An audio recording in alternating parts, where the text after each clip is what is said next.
Bonjour à toutes et à tous. Les nuages ont prédominé durant cette journée de jeudi, lâchant parfois quelques faibles gouttes au nord, et puis les éclaircies étaient un petit peu plus présentes tout de même en allant vers le littoral sud, comme ici à Quiberon cet après-midi avec quelques coins de ciel bleu, puis une température plutôt juste pour la saison, on relevait 21 degrés. En prenant de la hauteur maintenant avec le satellite, on voit bien ces nuages qui ont survolé la Bretagne. À l'avant de cette perturbation qui va investir notre région ce vendredi. Le week-end s'annonce quand même bien maussade, venteux, pluvieux. On voit bien c'est ce système dépressionnaire ici qui en est responsable. Il se situera sur les îles britanniques ce week-end et puis filera vers la mer du Nord pour la journée de lundi, laissant derrière lui le retour d'un temps un petit peu plus clément à partir de dimanche après-midi et de la journée de lundi. En attendant, eh bien, c'est cette perturbation qui va investir notre région dès ce vendredi à la mi-journée. On aura ensuite un petit peu de réserve avec une nouvelle onde pluvieuse et puis un vent qui va se renforcer en liaison avec le resserrement de ces lignes isobars. Regardez la situation prévue pour ce vendredi matin. Nous aurons encore de belles éclaircies de l'intérieur de l'Ille-et-Vilaine jusqu'à la Loire-Atlantique et à l'intérieur des Côtes d'Armor, mais le vent commencera à se lever 40-50 km/h, ce qui annoncera l'arrivée de cette perturbation pluvieuse active avec de la pluie donc dès la fin de la matinée sur les caps finistériens.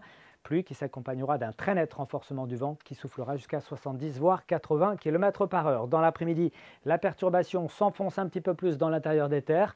On la retrouvera sur quasiment toute la région. Quelques secteurs y échapperont encore. Le pays de Fougères, celui de Vitré jusqu'au vignoble nantais, mais partout ailleurs. Donc l'ambiance sera humide, venteuse, très automnale avec des rafales encore proches de 70 km/h en Iroise ainsi que dans l'intérieur des Côtes d'Armor. 50-60 km/h en général. Et puis pour ce qui est des températures, on assistera à un très fort contraste ce vendredi.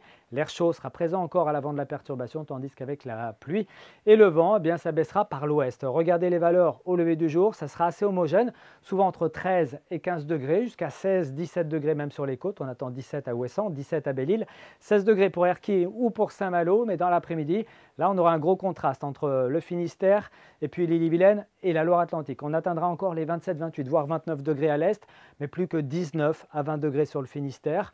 Vous aurez 22 degrés entre les deux à Saint-Brieuc ainsi qu'à Locminé ou encore à Vannes. On poursuit avec la tendance, une journée de samedi sous surveillance, des rafales assez fortes sont prévues, y compris dans l'intérieur des terres, jusqu'à 80-90 km/h, notamment ici entre les Monts d'Arrée et le Mené. Ça va souffler fort également en Iroise. La houle sera forte également. Et puis côté ciel, on aura de la pluie le matin à l'est, quelques éclaircies ensuite, et puis un ciel de traîne avec des éclaircies, des passages nuageux et des averses qui se généralisera l'après-midi. Pour dimanche, il y aura un petit peu moins d'averses, elles se cantonneront au littoral. Les éclaircies tenteront de refaire surface dans l'intérieur des terres. Le thermomètre aura du mal à afficher des valeurs supérieures aux normales de saison, pas plus de 20 à 24 degrés, mais ça devrait aller mieux pour la journée de lundi. C'est Steven Tual qui aura ici même l'occasion de vous en reparler demain soir. À très bientôt.